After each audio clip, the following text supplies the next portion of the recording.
Mon père m'a dit un jour, si tu prends un bateau et que tu descends la Loire, tu arriveras jusqu'à l'océan. Et ce rêve ne m'a jamais lâché.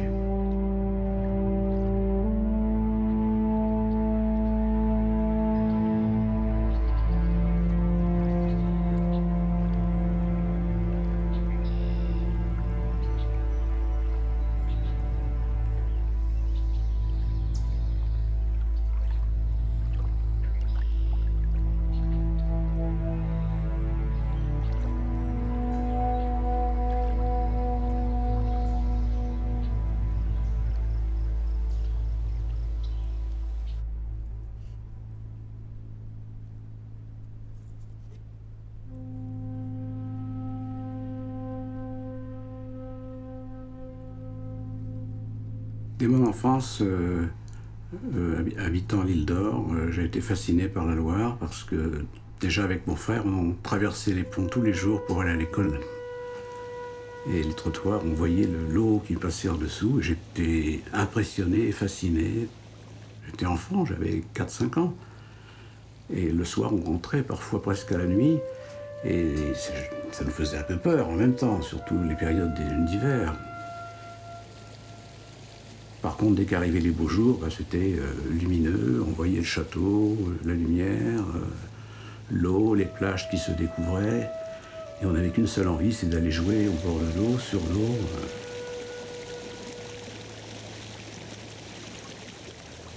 Après, lorsque le pont s'est construit, on jouait dans les courants du pont, il y avait les poutres qui servaient à construire le pont, on jouait là-dedans, des jeux un peu dangereux d'ailleurs. Et puis on a commencé à faire nos premiers petits radeaux en récupérant des planches. Et on partait comme ça sur quelques centaines de mètres, pour s'amuser à flotter.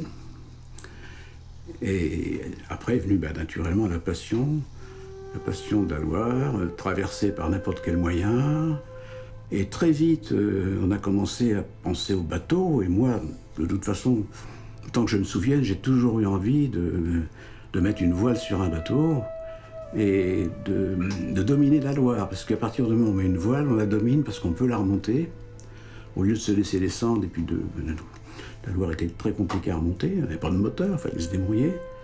Naturellement, ça a suscité des envies, des jeunes de la ville, parce que nous, on était les gens de l'entrepont, de l'île d'Or, s'intéressaient à nous, ils sont venus demander « Ah, on voudrait faire partie de votre groupe ». Et c'est là qu'on a commencé à fabriquer des bateaux à plusieurs, comme ça, pendant pas mal d'années. On a fait, 7-8 bateaux, de tout genre. Des petits dériveurs, en copiant un peu des vauriens, enfin des bateaux comme ça, qui étaient les bateaux de l'époque. Donc on remontait souvent, on allait jusqu'à Chaumont, Blois, en plusieurs jours, comme ça, avec plusieurs bateaux.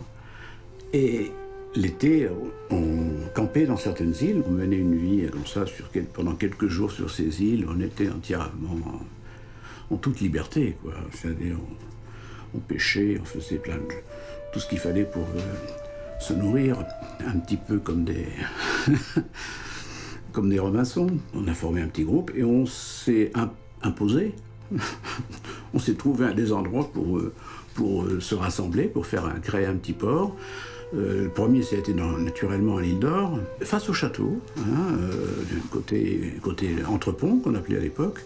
Selon la Loire, qui est changeante, on changeait d'emplacement. Et on avait naturellement un local génial qui était la vieille usine de la pointe ouest de l'île d'Or. Donc c'était un peu l'endroit où on passait une partie de l'année à bricoler, à ranger nos bateaux. Et puis c'était assez étonnant d'avoir un immense local. Il y avait notamment un bâtiment.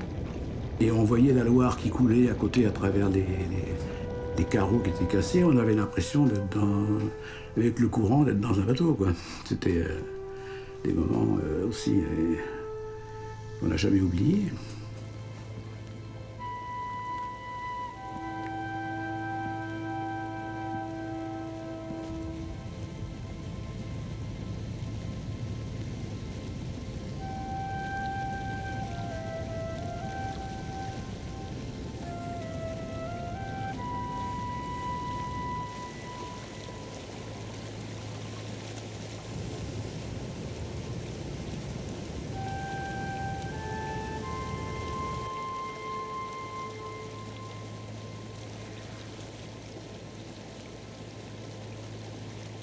après, le temps a passé, on a chacun un petit peu s'est séparé, fait ses études, et puis bon, on a été vers d'autres lieux de navigation.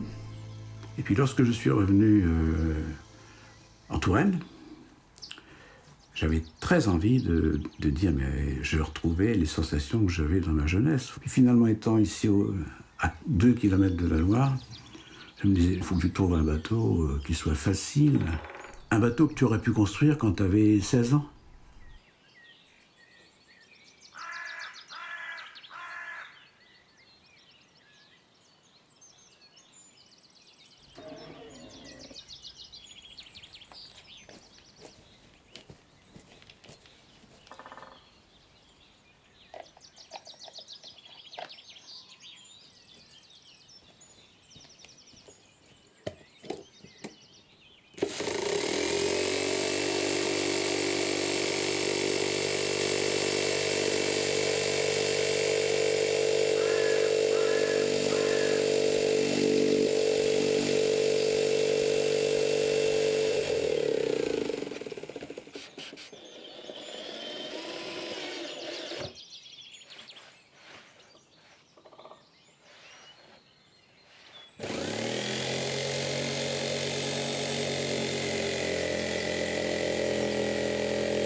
Hello. Ça va? Ah, tu me surprends. Ouais. Il fait bon. C'est de la chance, hein? Ouais, il fait super bon. Je te dérange peut-être ce matin là, Oh bah oui, tu me déranges, tu parles, regarde le truc. Parce qu'autrement je peux repasser. Là, Non, non, sur pas autre du chose. tout. Là je suis. J'aurais pu te prévenir, c'est vrai, je sais pas téléphoner. J'ai trouvé un jour une planche à voile. Enfin, on m'a donné une planche à voile qui était complètement obsolète, une planche à voile des années 80, qui ne servait plus à rien.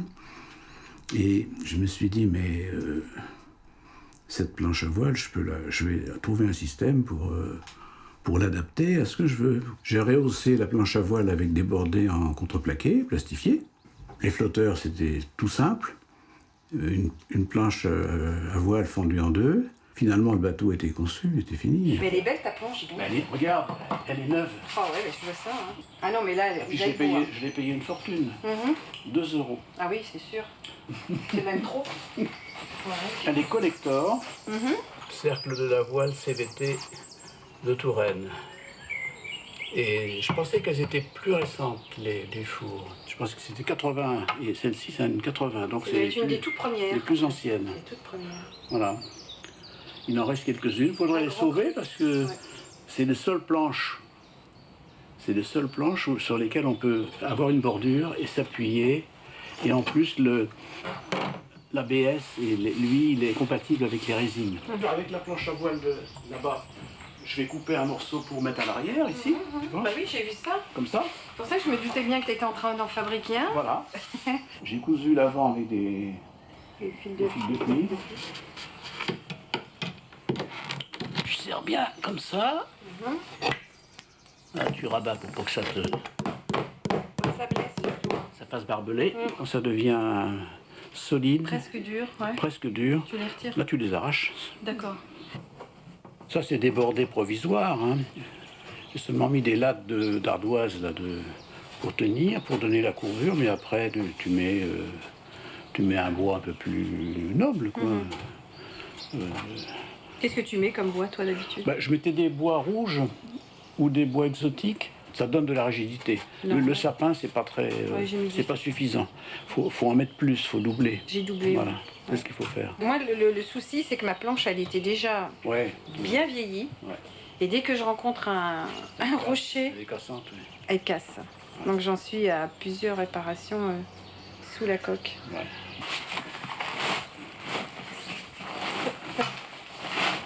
T'en as un stock, dis donc. Après, bonne temps. Ouais, elle est super belle. Moi, je te remercie. Je vais l'essayer. Tu feras un essai, tu verras.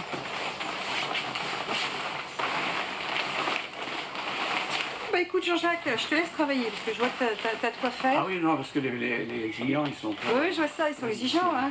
Te fais pas déborder. Hein. Allez, au revoir. Allez, bye. Et merci bien. Cet après-midi. C'est vraiment ça. Oui, je te rappelle, je te repasse un petit coup de fil. Hein. Ok. Allez. Allez. À plus, bon courage. Bye.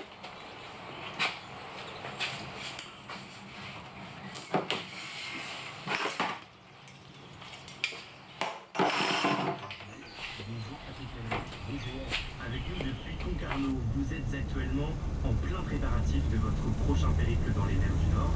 Groenland, Norvège, Barents, Skara. Est-ce que vous êtes impatient de partir, Patrick? Ah ouais, là il est temps. La mise sous pression a été incroyable. Tellement de choses à prévoir, surtout une grosse préparation physique. Mais ça y est, là on y arrive, on voit le bout du tunnel, plus de 10 jours à attendre.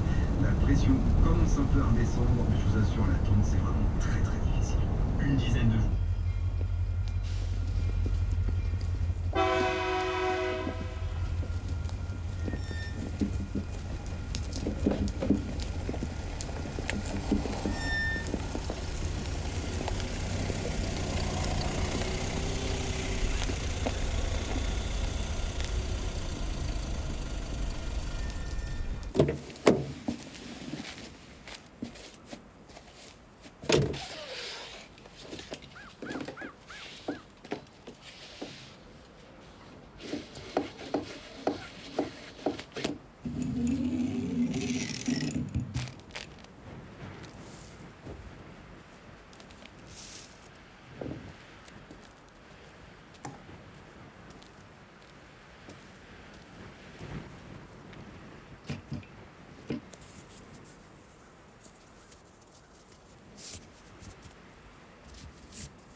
Dès que j'ai mis mon bateau à l'eau, d'un seul coup, je sais que je vais partir pour une petite aventure. À chaque fois, c'est cette sensation, et c'est ce que je veux retrouver à chaque fois. J'entends les voitures passer sur la levée, tout ça, mais je dis là, je suis ailleurs. Je suis dans un autre lieu qui est accessible uniquement de cette manière-là.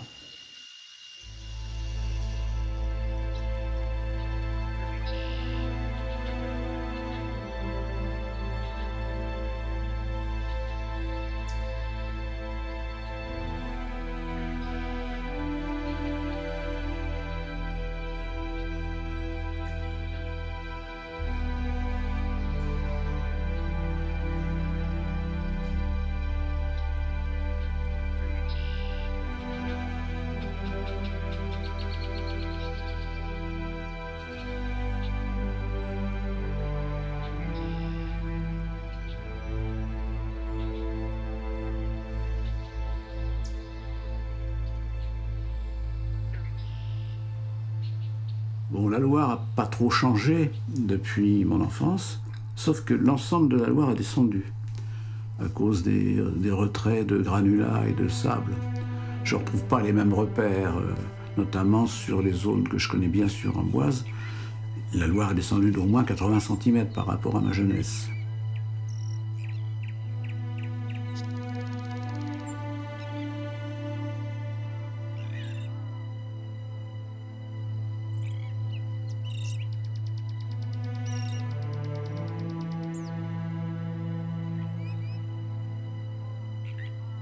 La végétation change continuellement et le niveau change aussi rapidement.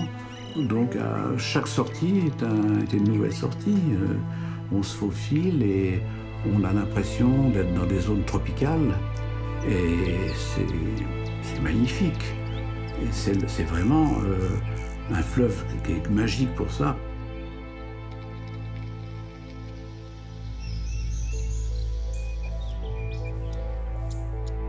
Le plaisir que j'ai souvent au mois d'avril-mai, c'est d'arriver sur une île et de voir la végétation qui pousse. Il n'y a personne qui est encore venu sur cette île. J'ai l'impression d'être le découvreur de l'île.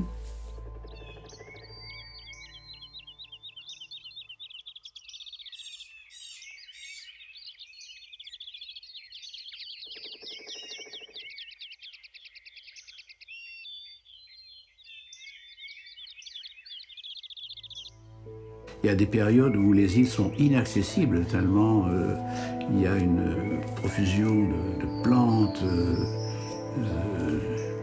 qui montent à 2-3 mètres de haut, les grandes orties, des ronces, tout ça. Sachant que quelques jours après, d'un seul coup, on retrouve encore, lorsqu'elle descend, on retrouve des zones de sable qui ont changé. Il s'est fait des nouveaux passages entre les îlots et on a l'impression d'être ailleurs. On pense à n'importe quel pays, d'être complètement dépaysé.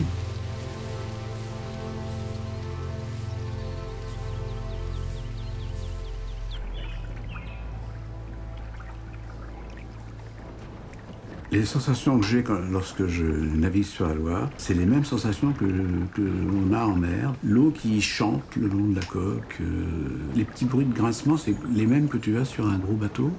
Et le vent, naturellement, le bruit de la voile, tout ça, c'est des sensations qui, pour moi, sont magiques.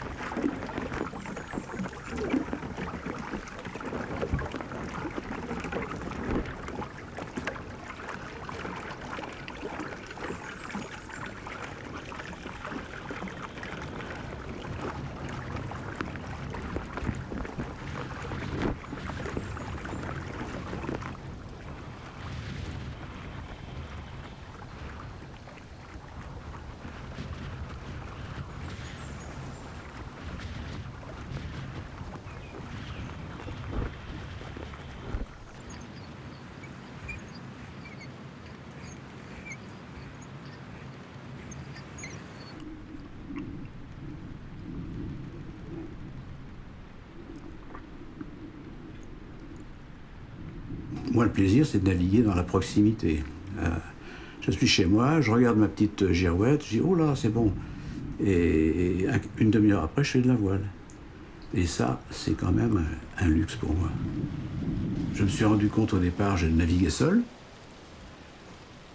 Puis, je rencontrais de plus en plus de gens comme ça qui disaient « Ah, mais c'est super, moi j'aimerais faire de la voile sur la Loire. » Je dis « Tiens, essaye mon bateau. » Et très vite, ils m'ont dit « Allez, je veux faire le même. » Finalement, il y a pas mal de personnes qui ont construit leur bateau. Puis maintenant, on est une famille, quoi. On est des copains, on s'appelle, et qu'il y a un petit coup de vent. Et ça, pour moi, ça fait partie des vrais plaisirs aussi.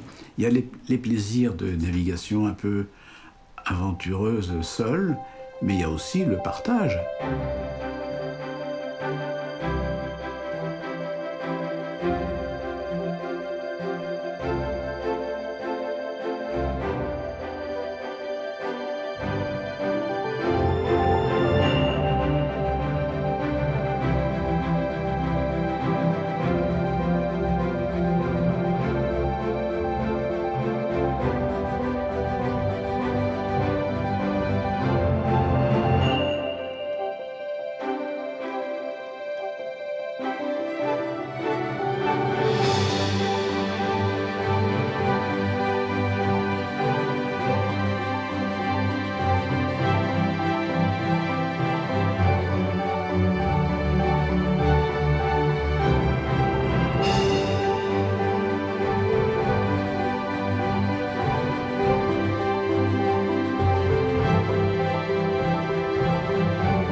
Actuellement, on se rend compte que les gens qui veulent partir à l'aventure, ils se disent faut faire un voyage, il faut aller loin, faut faire des gros projets. Et moi, je me suis rendu compte avec les souvenirs que j'ai de mon enfance, de ma jeunesse, que finalement, l'aventure, on peut l'avoir tout près de chez soi, en bricolant des embarcations faciles à faire. Et puis finalement, on fait la même aventure, on part de la même manière, on découvre des lieux où d'un seul coup, là je suis ailleurs, je suis bien, et on est coupé du monde de la même manière que si on était à 6000 km. C'est ce que j'aimerais dire à certains jeunes, t'as envie de partir à l'aventure, je te montre comment tu peux te faire un bateau, et puis tu vivras des aventures comme les autres, de la même manière. Le but que j'ai actuellement, c'est de transmettre ça à mes petits-enfants, tout simplement.